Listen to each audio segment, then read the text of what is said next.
Yes people, कैसे हैं आप लोग? होप सो फ्रेंड्स आप लोग बहुत अच्छे रहे होंगे। मैं बता दूं, मैं भी बहुत अच्छा हूं फ्रेंड्स। नाउ फ्रेंड्स, आज हम लोग डिस्कस करते हैं हमारा लीनियर रिग्रेशन में जो टर्म्स होते हैं उसका मीनिंग। जब एज यू नो, हमारे लीनियर रिग्रेशन के अंदर वेरिएबल्स हैं, ठीक है, variables that is X and Y. ठीक है, वेरिएबल से बेटा हमारे सामने एक तो, दूसरा गाइस हमारे पास पैरामीटर्स हैं। ठीक है, पैरामीटर्स। तो अब पैरामीटर्स और वेरिएबल, इन दोनों में फर्क क्या होता है, पहले ये चीज समझ लो गाइस आप लोग। Guys parameter basically beta one and beta two है।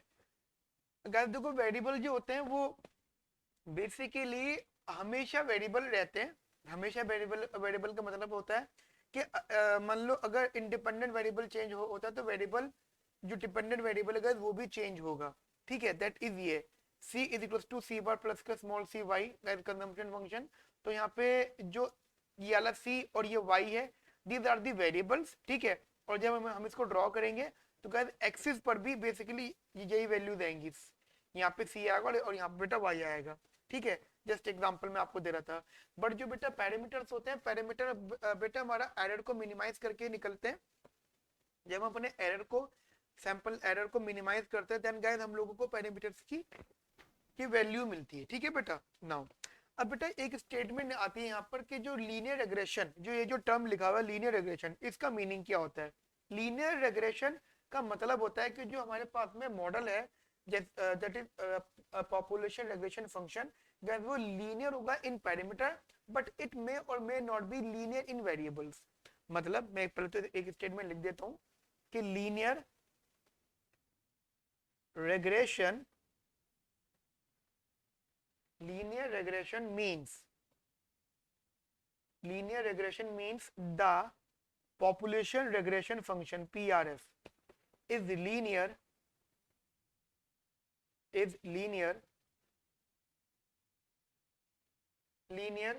in parameters,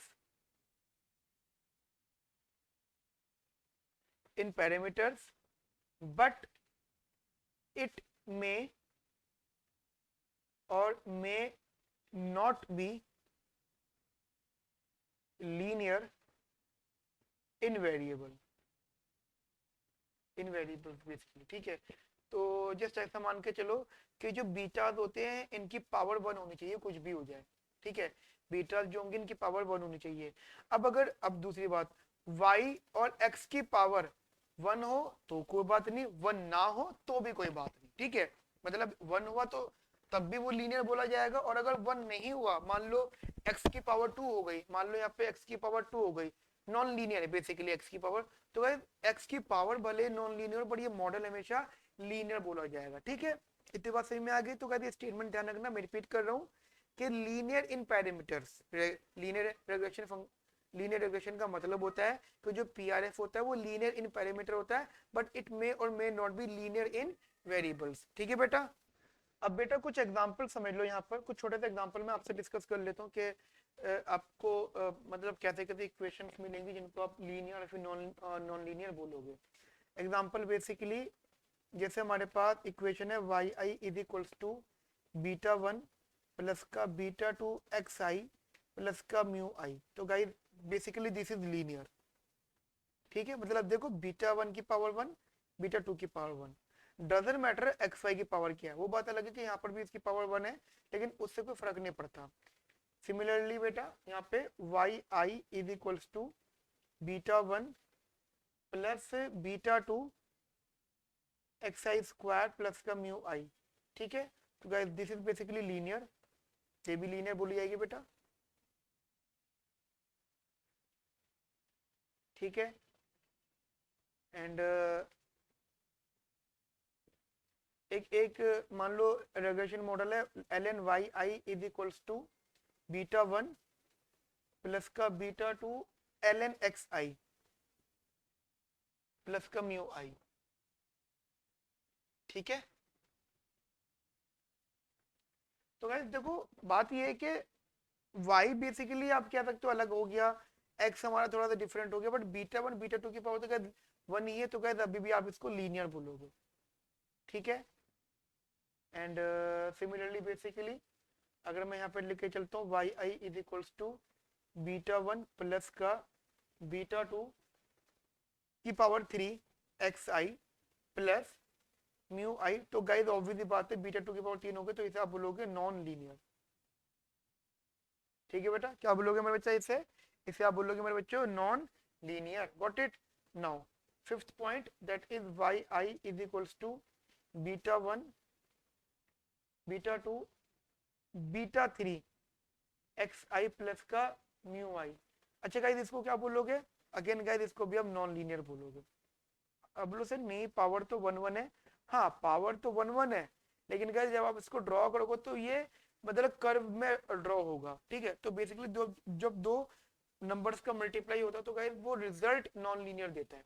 ठीक है बेटा, यहाँ तक मेरी बात आपको समझ में आ गई? तो गाइस बेसिकली जब भी लिखा हुआ होगा कि what do you mean by linear regression model, तो इसका मतलब होगा the population regression function is linear in parameters but it may or may not be in linear in variables। ठीक है बेटा, इतनी बात समझ में आई आप लोगों को मेरी?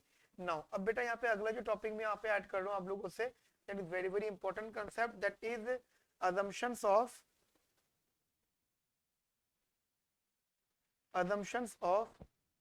classical linear regression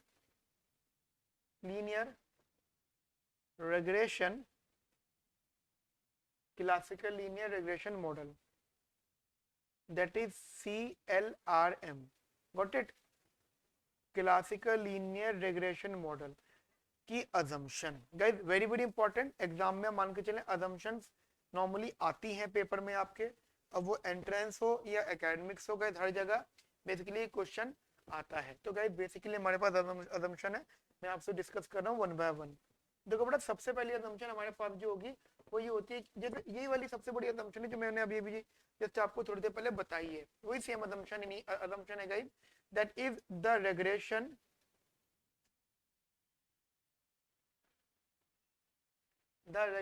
model is linear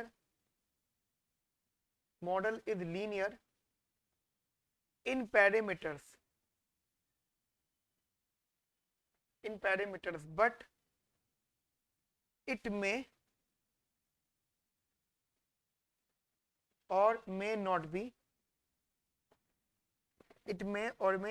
linear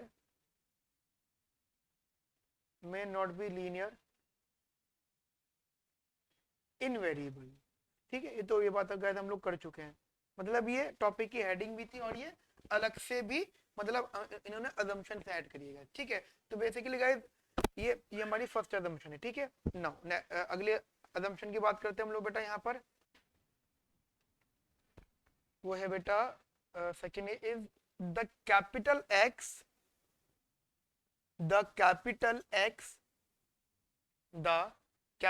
X values are non-stochastic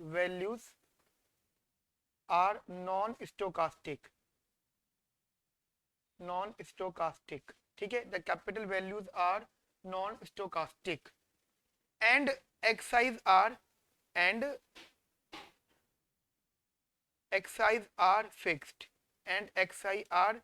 fixed ठीक है जी, and xi are fixed। Guys ध्यान रखना, ये थोड़ी सी इंपॉर्टेंट assumption है कि जो कैपिटल X वैल्यूज होती हैं वो नॉन स्टोकास्टिक होती है। नॉन स्टोकास्टिक का मतलब आप समझते हो क्या होता है बेटा? देखो आपको याद होगा मैंने लास्ट क्लास के अंदर आपको स्टोकास्टिक समझाया था, तो स्टोकास्टिक का मतलब होता है जिसमें एरर्स होते हैं। आई रिपीट, स्टोकास्टिक का मतलब होता है जिसमें एरर्स होते हैं, तो इसका मतलब बेटा नॉन स्टोकास्टिक का मतलब क्या हो गया बेटा? Without errors. ठीक है, विदाउट एरर यानी नो एरर्स, कोई भी एरर्स यहाँ पे नहीं होंगे। यहाँ तक मेरी बात आपको बेटा समझ में आ गई अच्छे से, बढ़िया से? चलो ठीक, आगे बात करते हैं थर्ड पॉइंट बेटा यहाँ पर। ठीक है बेटा, ध्यान से समझना थर्ड पॉइंट है बेटा यहाँ पे, given the values of x given the values of x I basically the mean value of error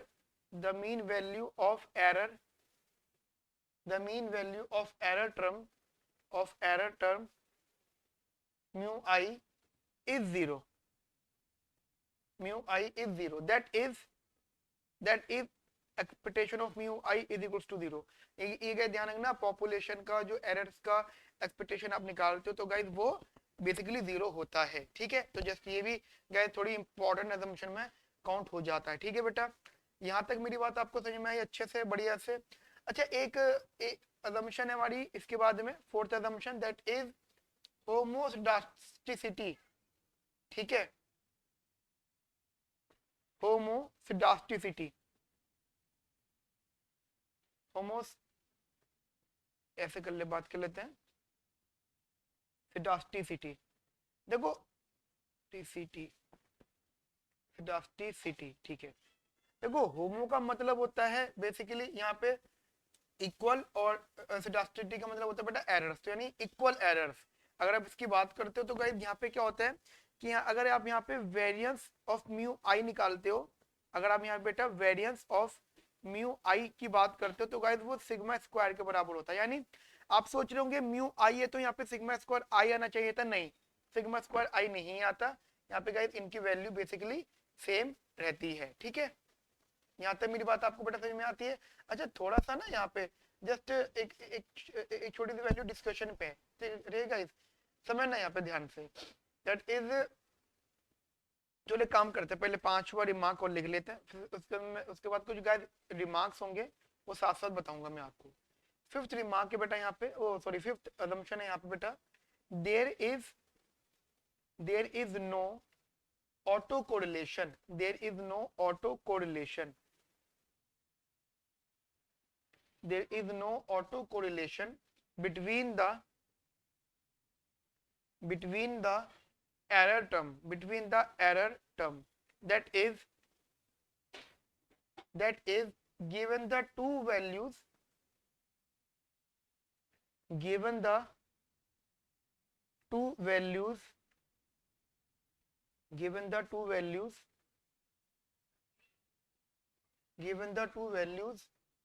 of xi, that is xi and xj, given the two values of x, that is xi and xj, मतलब ये जरा bracket में ये xi and xj, where I is not equal to j, where I is not equals to j, where I is not equals to j. So the correlation between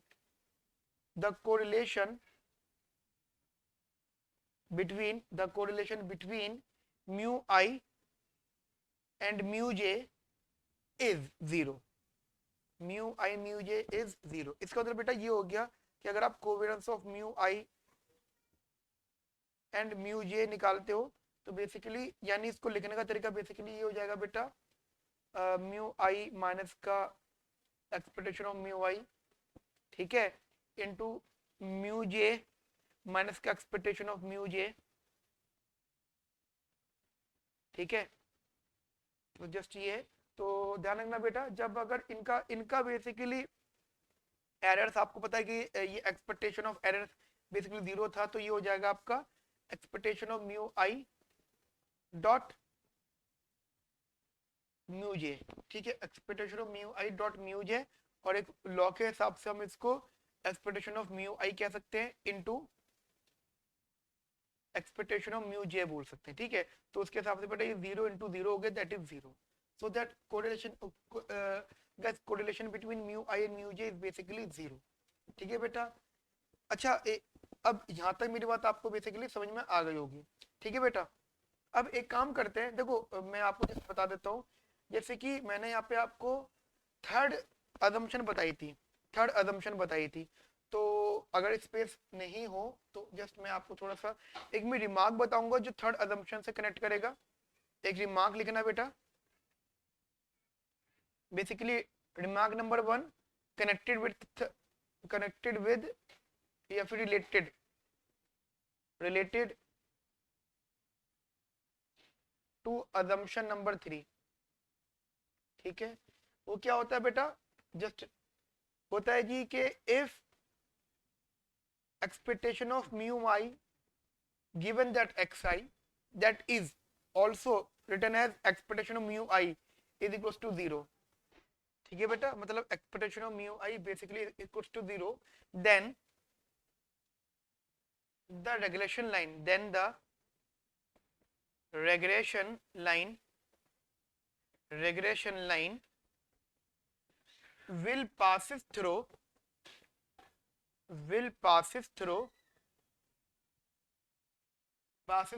conditional mean values, passes through conditional mean value, passes through conditional mean value।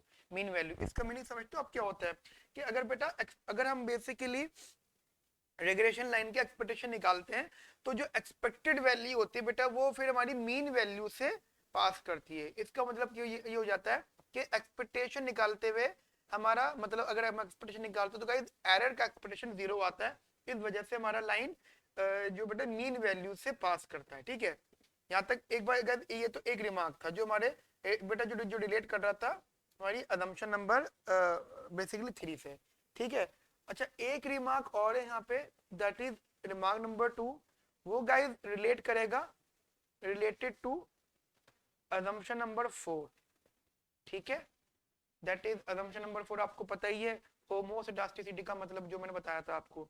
देखो बेटा ऐसा होता है कि variance of mu आई की अगर आप बात करते हो तो इसको लिखने का तरीका ये भी होता है, mu I given that X I, variance of mu I given that X I, that is expectation of mu I का स्क्वायर इज इक्वल्स टू, लिखने का तरीका is equals to sigma square. ठीक है, ये चीज थोड़ी सी ध्यान रखना, ये सिग्मा स्क्वायर होगा। इसका मतलब बेटा देखो एक तो रिमार्क मेरा यही हो गया, और तीसरा रिमार्क बेटा इसी से रिलेटेड है, related to assumption 4 that is xi, देखो xi is non stochastic, xi is non stochastic। ठीक है, and only source of change in y is due to mu I, only change, only source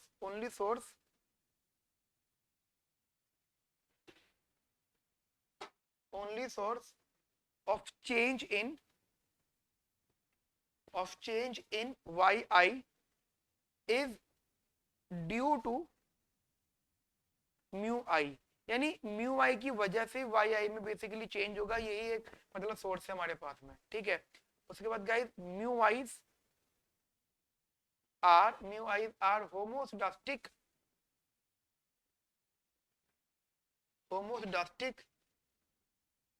mu I's are होमोसेडास्टिक,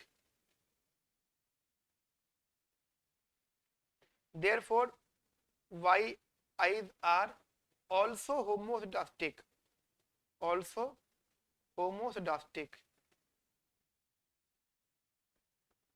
ठीक है, that is guys जो हमारा variance of mu Y होगा वो भी हमारा बेसिकली सिग्मा स्क्वायर होगा। ठीक है, तो ये जस्ट कुछ रिमार्क्स थे अजीब से। ठीक है, तो होप सो गाइस आपको जस्ट ये रिमार्क समझ में आ गए होंगे। बेसिकली गाइस आप इनको लिख लेना। एक रिमार्क नंबर 4 है जो रिलेट करेगा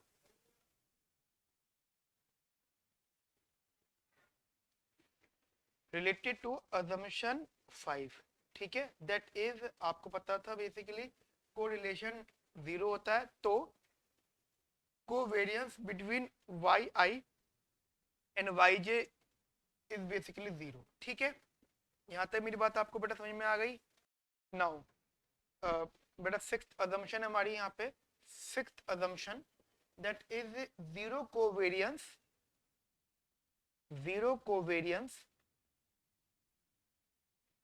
between xi and mu I। ठीक है, zero covariance between xi and mu I। Seventh assumption है बेटा हमारे सामने, the number of observation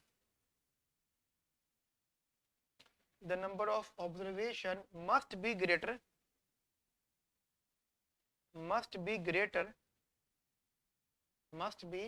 than the number of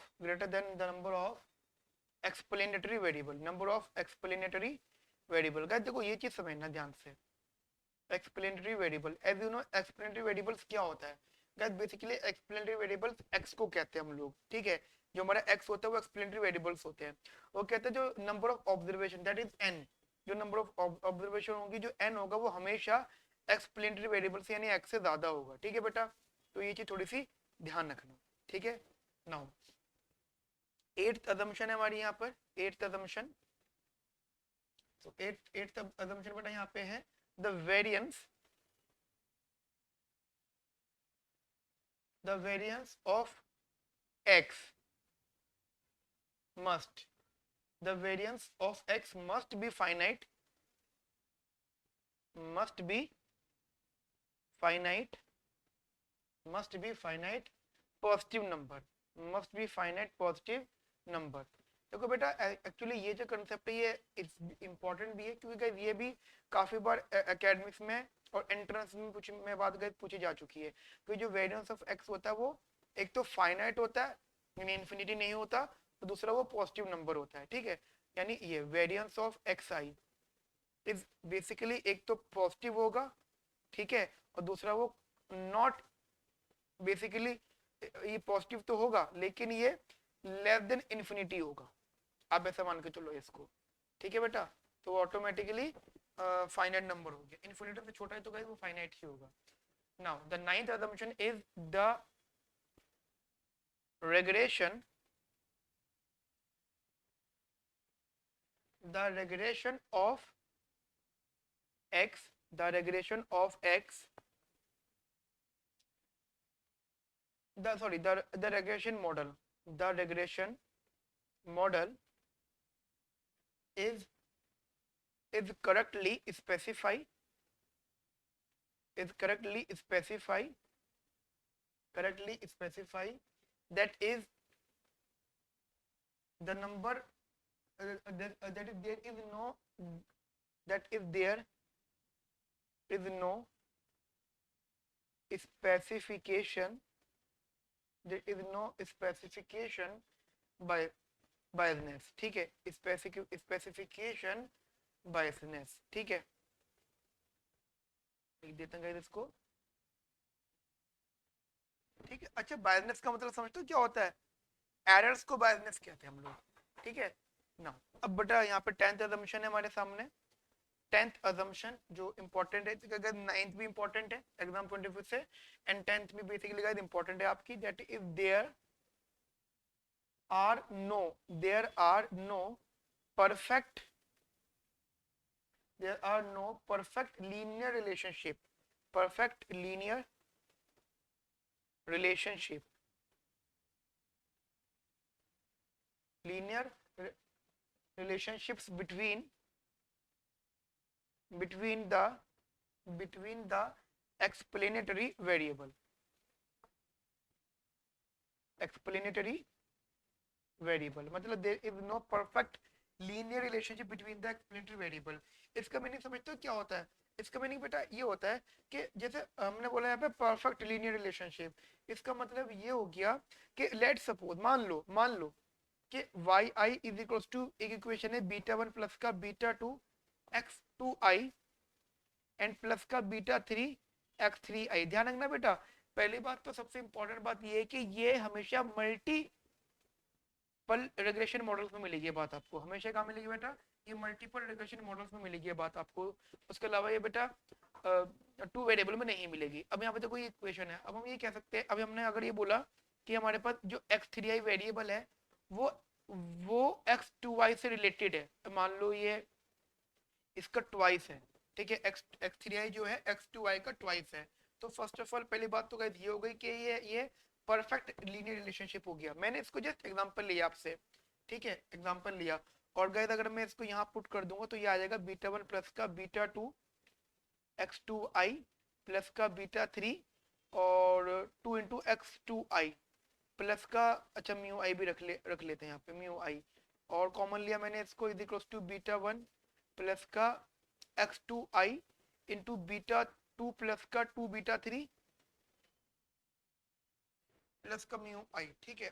और अगर इसको बेटा थोड़ा बहुत हम सिंपलीफाई करते हैं, थोड़ा बहुत सिंपलीफाई करें तो हम यहाँ से निकाल सकते हैं बीटा वन प्लस का सी एक्स टू आई प्लस का म्यू आई, यानी इसका मतलब क्या हो गया, पूरी वैल्यू को मैंने सी बोल दिया, ठीक है। अब होगा क्या, आप अगर अगर इस इक्वेशन को सॉल्व करते हो, मान लो इस इक्वेशन को सॉल्व करते हो, तो आप बीटा वन और सी सॉल्व कर सकते हो easily, but you can't solve beta two beta three separately, ठीक है। आप हमेशा सी की वैल्यू सॉल्व कर सकते हो, बट गाइस आप बीटा टू और बीटा थ्री को अलग से सॉल्व नहीं कर सकते। तो गाइस अगर ये अलग से सॉल्व नहीं हो सकता तो इसका मतलब क्या है, ये कहने की मिस्टेक हो गई। इस वजह से there is no perfect linear relationship. अगर परफेक्ट लीनियर रिलेशनशिप होगा तो आप पैरामीटर्स को इंडिविजुअल बेसिस पे सॉल्व नहीं कर सकते। So that's why guys there are no perfect linear relationship between the explanatory variables. यहाँ तक मेरी बात आपको बड़ा समझ में आ गई, अच्छे से, बढ़िया से, बिंदास से। Now next topic guys, very very important, very very important, exam में 100% आएगा, that is Gauss Marco theorem. Gauss Marco theorem, देखो बेटा, गॉस मार्को एक इकोनॉमिक्स सॉरी एक इकोनोमेट्रिक्स के खिलाड़ी थे। आई थिंक इनके बारे में मैंने जितना रीड करा, ये मैथमेटिशियन भी थे, एंड बेसिकली इन्होंने इकोनॉमिक्स में भी काफी सारी मैथमेटिक्स यूज करके काफी अच्छे मॉडल्स में एक्सप्लेन करे हुए। एंड देन गाइस ये भी इन्होंने गॉस मार्को थ्योरम के नाम से फेमस है। इकोनोमेट्रिक्स का इन्होंने बहुत बड़ा कंसेप्ट सॉल्व किया है, इनकी थ्योरम है जिसे हम गॉस मार्को थ्योरम कहते हैं, ठीक है।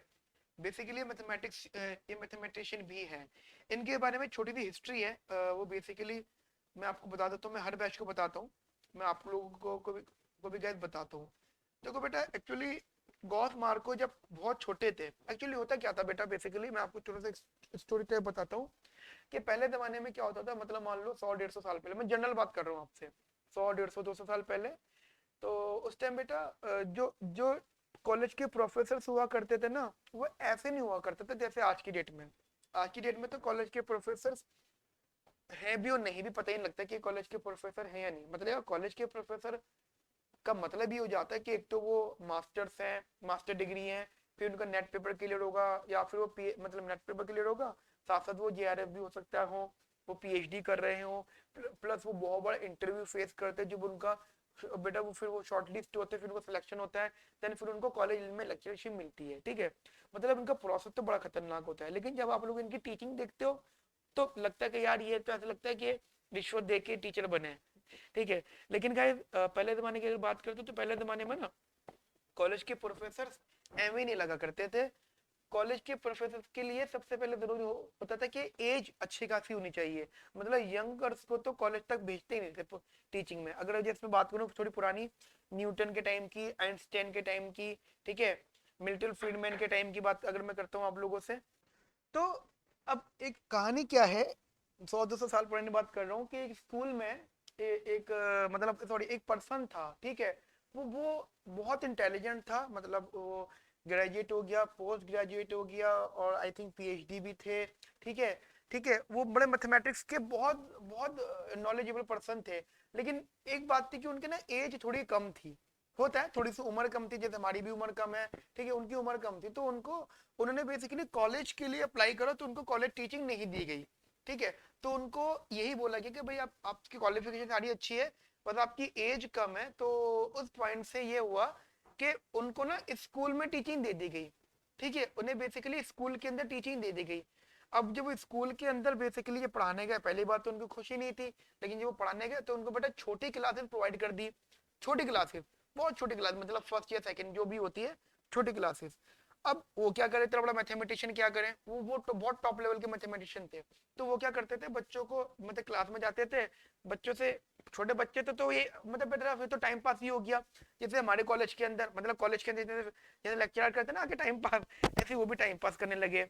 वो बोलते थे बच्चों गिनती लिखो, 1 2 3 4, मतलब बच्चों से कहते थे बच्चों गिनती लिखो 1 2 3 4 एंड सो ऑन करते करते 10 तक गिनती लिखो।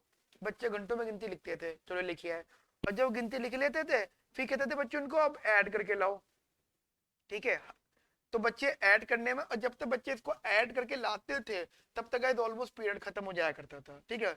अब यही होता था डेली का ये रूटीन, आए हाँ जी आ गए, फिर बोला जी बच्चों गिनती लिखो, बच्चे 1 2 3 अप टू 10 तक लिख के आ गए। फिर बोला जी उनको ऐड करो, वो बच्चे 1+2+3 ऐड कर रहे हैं, टिल 10 तक ऐड करके ले आते थे आंसर, ठीक है, चेक करा ले करते थे।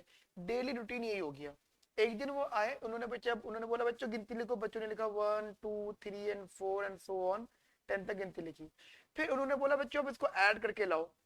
अब हुआ ये, जब उन्होंने बोला कि इसको ऐड करके लाओ, एक बच्चा एक बच्चा 2 मिनट में आ गया, मतलब बहुत जल्दी आ गया, जितना वक्त नॉर्मल बच्चे लेते थे उनसे तो बहुत ही ज्यादा जल्दी आ गया। मान लो जैसे उन्होंने क्वेश्चन दिया 2-3 मिनट के बाद आ गया और एकदम आंसर चेक करने लगा। तो उन्होंने देखा आंसर तो सही है, लेकिन उन्होंने देखा बच्चे ने कुछ नया अजीब सी बात लिखी हुई है। उन्होंने पूछा बेटा तुम्हारा आंसर आ गया, मतलब कैसे आया, मुझे एक बार बताओ आंसर कैसे आया। तो उस बच्चे ने बोला कि सर देखो मेरे मतलब, उसने मतलब इंग्लिश में बात करी होगी, मैं तो जैसे अपनी हिंदी में बता रहा हूँ।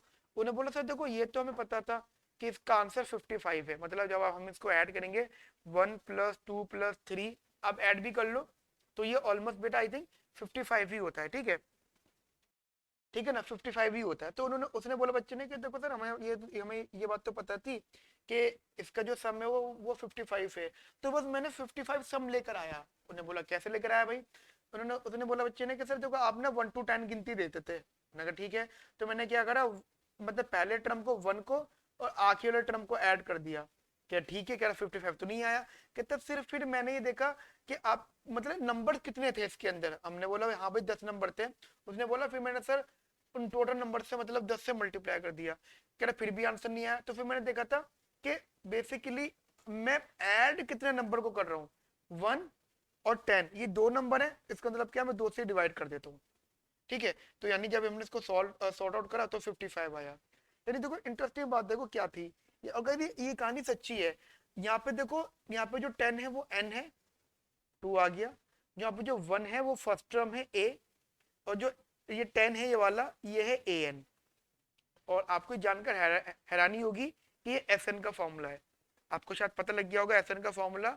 और ये SN का फॉर्मूला बनाया एक दूसरी क्लास के स्टूडेंट ने, पहली दूसरी क्लास के स्टूडेंट ने।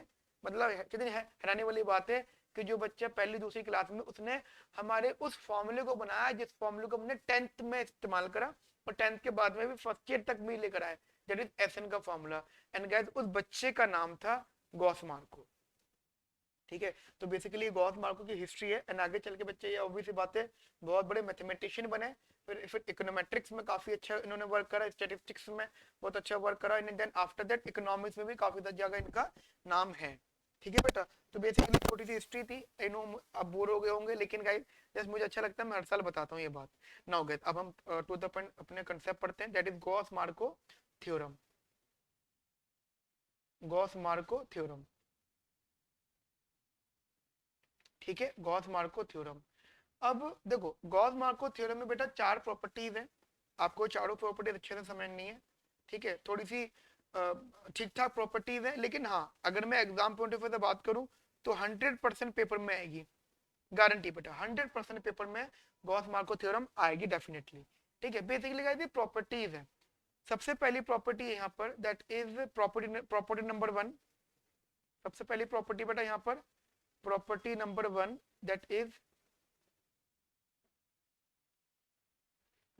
Linear estimator. लीनियर एस्टिमेटर, देखो बेटा मैं आपको एक चीज बताना चाहता हूँ, गॉस मार्को थ्योरम का जो कंसेप्ट है हम कहाँ अप्लाई कर रहे हैं। हम लोगों ने अभी कुछ मतलब आज की क्लास में और इससे पहले की क्लास में एक पीआरएफ लिखा था कि y is equal to β1 plus का β2 x प्लस का म्यू आई, जिसका हमने एसआरएफ रखा। देखो guys this is basically PRF, और गाइस इसका हमने एसआरएफ बनाया। एसआरएफ था y basically b1 b2 x basically and E I. तो गाइस ये हैट है, एस्टिमेटेड कह सकते हो, हैट वैल्यू है ये, ठीक है। बट ये गाइस हमारा एसआरएफ है। तो हम क्या करते हैं यहाँ पे, जो हमारे पास पैरामीटर्स होते हैं, देखो बीटा b1 b2, जो कि b1 रिप्रेजेंट कर रहा है β1 को, b2 रिप्रेजेंट करता है β2 को। तो b1 b2 जो एस्टिमेटर्स है उनकी ही प्रॉपर्टीज हम डिस्कस कर रहे हैं। मतलब जो हमने b1 एंड b2 की वैल्यू निकाली थी, तो यहाँ पे कौन कौन सी प्रॉपर्टीज बेसिकली सेटिस्फाई करती है, ठीक है बेटा, ठीक है बेटा। तो ये बेसिकली हमारे सामने b1 b2 है। तो अब हम बेटा इसकी इसकी प्रॉपर्टी बेटा डिस्कस कर रहे हैं, ठीक है। तो ये सबसे पहली प्रॉपर्टी ये है यहाँ पर, सबसे पहली प्रॉपर्टी ये है यहाँ पर, दैट इज तो बेटा लिखना है यहाँ पर, ठीक है, यहाँ पे लिखना बेटा, to show B2 is linear estimator. बेटा देखो हम पहले B2 की बात करेंगे फिर B1 की बात करेंगे। तो पहले हमने लिखा B2 is linear estimator of beta 2, ठीक है। सबसे पहले हम ये बात कर रहे हैं कि भाई वो इसका लीनियर एस्टिमेटर है। अब बेटा अगर मैं आपको थोड़ा बहुत याद दिलाऊं तो पहले तो हम यहाँ पे प्रूफ लिख लेते हैं, ठीक है।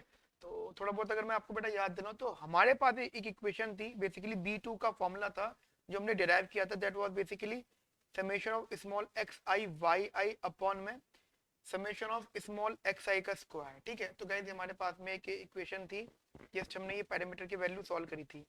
अब मैंने क्या करा यहाँ से, मुझे पता है जो वाई आई है स्मॉल वाई आई, इसको मैं लिख सकता हूँ वाई आई माइनस का वाई बार। स्मॉल का मतलब ही होता है कि एक्चुअल और मीन का डिफरेंस।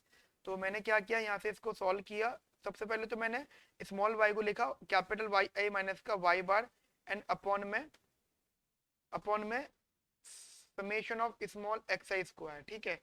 एंड आफ्टर दैट बेटा थोड़ा सा मैंने इसको अंदर सिंप्लीफाई करा और इसको बेटा इस वैल्यू से मल्टीप्लाई कर दिया, ठीक है। तो अगर मैंने इसको अंदर यहाँ मल्टीप्लाई करा तो ये आया जी summation small X I capital Y I minus का Y bar summation of small X I upon summation of small X I square, ठीक है। एंड एक बात और आप बहुत अच्छे से जानते हो, शायद ये बात मैं आपको पहले भी बता चुका हूँ कि स्मॉल एक्स आई का जो समेशन होता है वो क्या होता है मेरे बच्चा, 0 होता है। अगर आपको याद नहीं तो नोट्स में देख लेना, जिसमें यहाँ पे बना के लिख भी देता हूँ। समेशन स्मॉल एक्स आई जो होता है वो 0 होता है, मतलब स्मॉल एक्स आई का समेशन ऑलवेज बेसिकली 0, ठीक है। इसका मैंने प्रूफ भी करवाया है आप लोगों को। तो अगर आप इसको थोड़ा सा सॉर्ट आउट करते हो तो ये वैल्यू आएगी summation small X I capital Y I upon summation of small X I का स्क्वायर। नाउ अब मैंने क्या करा इधर के ये जो एक्स आई और वाई आई है ना, इसको सब मैंने थोड़ा सिंप्लीफाई करके ऐसे लिख दिया, that is small X one Y one plus small x2 y2 plus small x3 y3 and so on plus small xn yn, ठीक है। And complete divided by summation of small xi का square, ठीक है, upon summation of xi का square. अब बेटा अगर मैं इसको देखो इसके xi को अलग अलग कर दूं, स्मॉल x1 अपॉन में समेशन xi स्क्वायर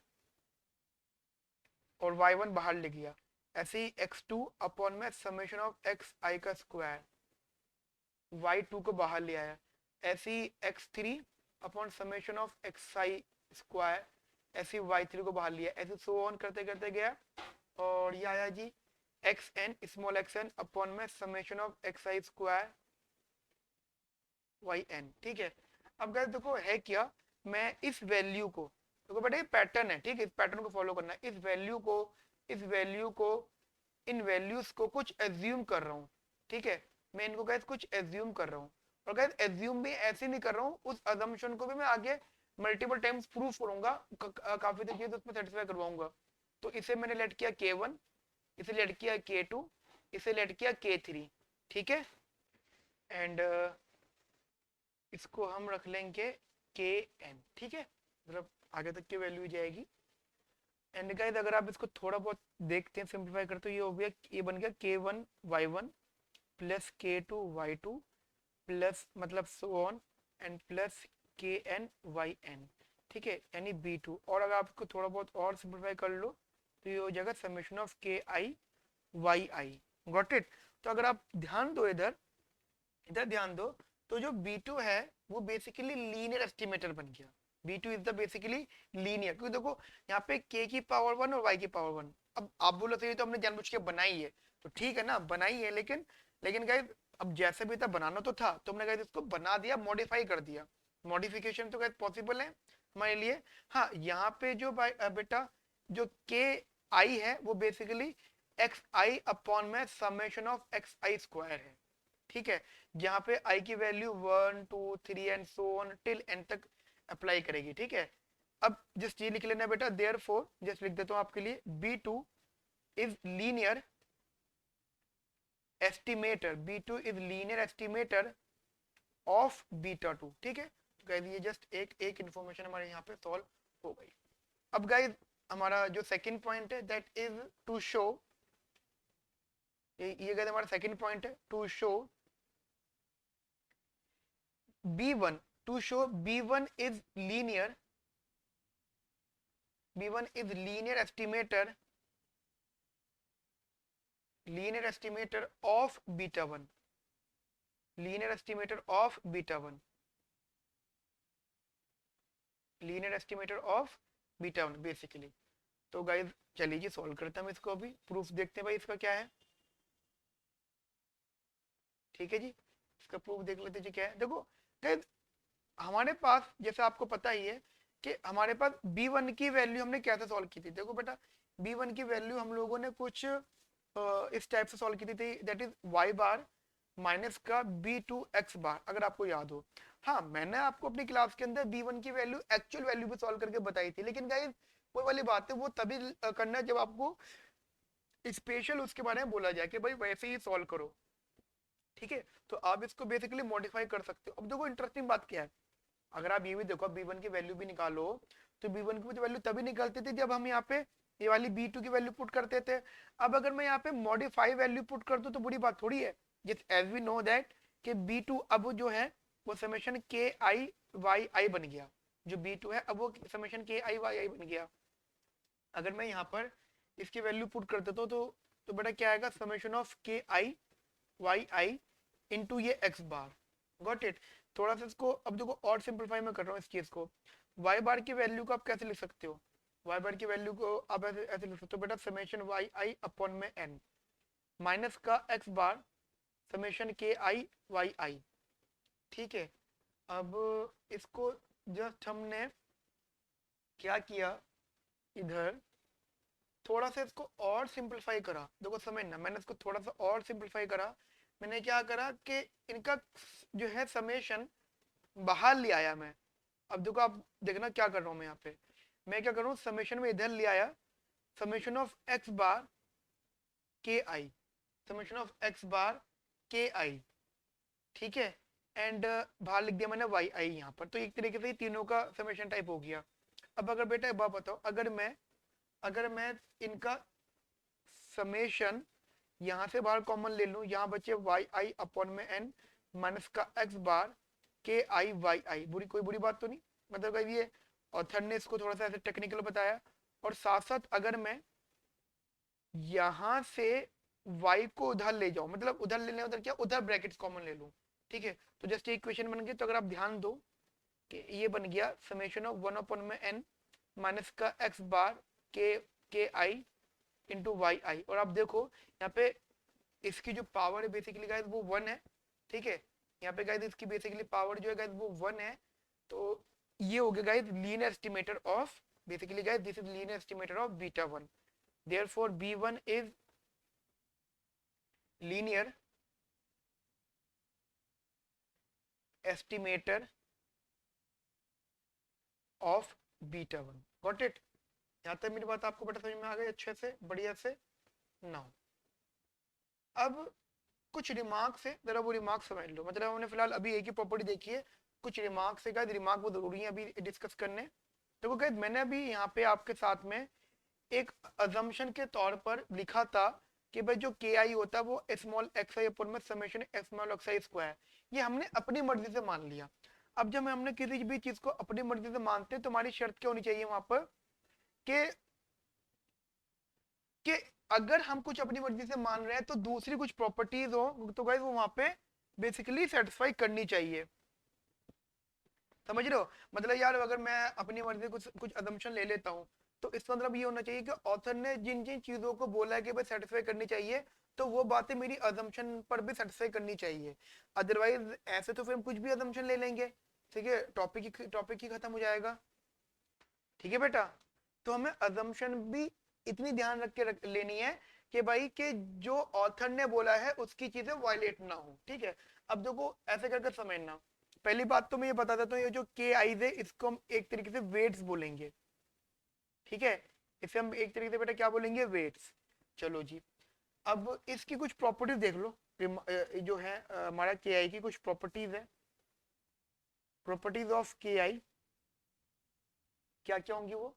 सबसे पहली प्रॉपर्टी बेसिकली देखो ऐसा होता है कि एक्स, अगर हमने मान के चलते थे X I are non stochastic, जैसे कि आपको पता है हमने assumption of C L R M में पढ़ा था एक्स आई नॉन स्टोकास्टिक। तो गाइस ध्यान रखना, जो के आई होता है ना, K I are also also non stochastic. आप बोलो सर ऐसा क्यों कह रहे हो आप, तो कोई रीजन है इस बात का। जब मैंने के आई की वैल्यू निकालना हो तो के आई की जो डिपेंडेंसी है वो एक्स पर डिपेंड कर रही है, और एक्स पर डिपेंड कर रही है मतलब कैपिटल पे भी, कैपिटल एक्स पर भी डिपेंड कर रही है। तो अगर ओनली यहाँ पे एक्स ही वेरिएबल है, और अगर एक्स वेरिएबल नॉन स्टोकास्टिक है, तो वो जिसके भी बराबर होगा वो वैल्यू भी बेटा क्या होगी, नॉन स्टोकास्टिक। ठीक है बेटा, यहाँ तक मेरी बात आपको समझ में आती है अच्छे से। नाउ सेकंड रिमार्क है बेटा यहाँ पर, दैट इज अगर अगर आप के आई का समेशन कर दो तो वो 0 हो जाएगा। ठीक है, अब इसका प्रूफ देखो,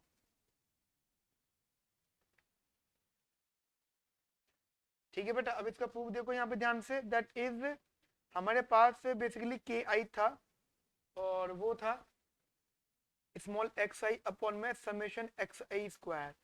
अब अगर मैंने इसका क्या करा, समेशन लिया दोनों जगह, ठीक है, मैंने बेसिकली इसका दोनों जगह समेशन लिया।